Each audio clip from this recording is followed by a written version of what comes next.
Dropping your car on a set of coilovers can be one of the best things you can do for your car, whether that be solely for the looks or the handling and performance benefits that you can get from them. Now, if you've ever shopped around for a set of coilovers for your car, you've probably noticed this massive price gap between something like an entry-level setup and the high-end race spec ones. Now, at first glance, they might all look pretty similar with a threaded body. They have a spring, they got a damper, and some adjustment knobs to mess around with. But what really justifies that massive price difference? Is it all just marketing fluff and fancy anodized hardware, or is it truly about what's on the inside and the internals and the true adjustability and performance of these coilovers that you can actually feel when you bolt them to your car? Today, we're going to be breaking down just that using some of the BC Racing lineup coilovers as our reference, comparing something entry level to something absolutely high-end and built for racing to see whether or not which coilovers are right for you. I'm Gels, welcome to the standoff.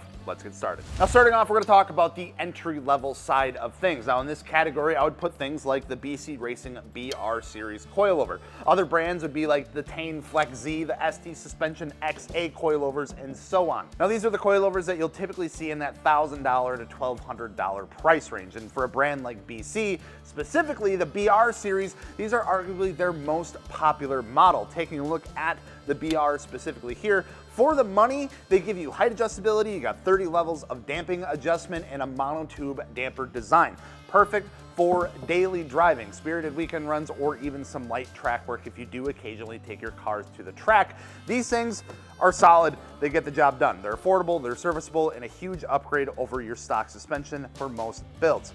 Now, moving down the line here, kind of in the other corner, I would say, you have your heavy hitters. For BC, these are going to be things like the ER and ZR series all the way up to their ZX series. Now, other brands are going to be looking at things, something like the Fortunato 500, 510, all the way up to their 2- and 3-way series, the KWV3s, things like that. These start climbing into that $2,000 to $4,000 plus territory depending on the application, which is a ton of money for a shock and a spring. So what are you actually getting for all of that extra money if you are dropping that much on some suspension for your car? The first big difference comes down to damping control and adjustability. Now, while something like the BR here gives you a single knob for combined rebound and compression adjustment, now moving up to something like the ER series here, you get two different adjustments. You get separate adjustment from your rebound and compression with the addition of the external reservoir. Now, that means you can fine tune how these coilovers are going to respond over small bumps compared to big hits and dial in the car for specific track conditions. Now, the external reservoir also helps a lot with things like heat dissipation, since you can get a lot more fluid in there and you can kind of start to relocate that reservoir away from hot components like brakes and tires. Now, up from there, pushing it into the even higher price categories, you're gonna get things like triple adjustment dampers with independent rebound, low speed compression, high speed compression adjustments. You have knobs and things all over the place. Now, this is like pro level tuning when it comes to how your car reacts under things like hard braking, mid-quarter bumps, and quick transitions. This gets you into things like inverted dampers and higher tier springs and more customization. And then finally, you end up with something like the ZX, which takes all of that to the extreme with a full motorsports damper built for endurance racing with massive adjustment range, high-end piston designs, and materials that can just take repeated heat cycles and beatings. So what's all going on the inside of a high-end coilover? Well, they utilize things like a more advanced piston design. Like I mentioned, they use higher quality shims. They have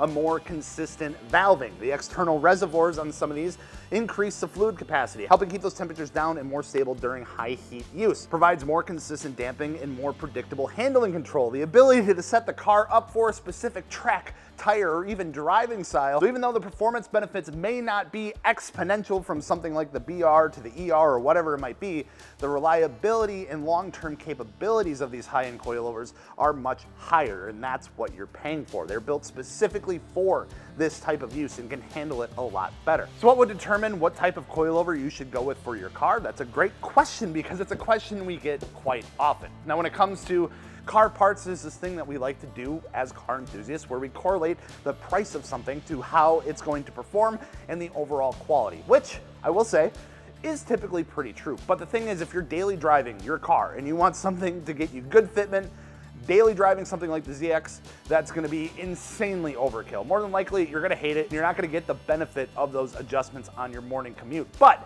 on a time attack car or an endurance car, that extra control can help shave seconds off of your lap time and hold up to that abusive racing a lot better than your entry-level coilover. Now, on the other hand, if you are looking for a set it and forget it style coilover for your street car or weekend cruiser, the BR is like the sweet spot. The Tein Flex Z and STXA options are also great to look at as well in that same price category. Now, if you want to step up the performance for more track driving, something like the DS or ER series or the Fortunato 500 or 510 give you way more control and consistency. And then of course, if you're building a dedicated race car, the ZR or the ZX or even the Pro 2-way and 3-ways from Fortune Auto, you got Moton, you got Öhlins in the mix, that's where you'll want to be. Now they give you the most precision and heat management needed to be seriously competitive on the track. Now again, just like everything else when it comes to modifying cars, you can do really whatever you want to your car. It's your car, but depending on what you're actually using it for is going to determine what is going to work best for you. And if you're slammed on the daily, you just want a comfortable drop in ride height, the BR has got you covered. Of course, those other options like I mentioned as well. And of course, if you're chasing lap times, you start working your way up the ladder depending on how competitive and serious you want to be. But if you ever need help picking out the right set of coilovers, feel free to shoot us a message, drop a comment down below. That's what we are here for, to help you get the right parts for your car the first time so you don't have to spend a ton of money and not get what you expect. Now, this has been the standoff between some entry-level coilovers and some high-end coilovers. Hopefully you learned a thing or two. I'm Gels. We'll see you later.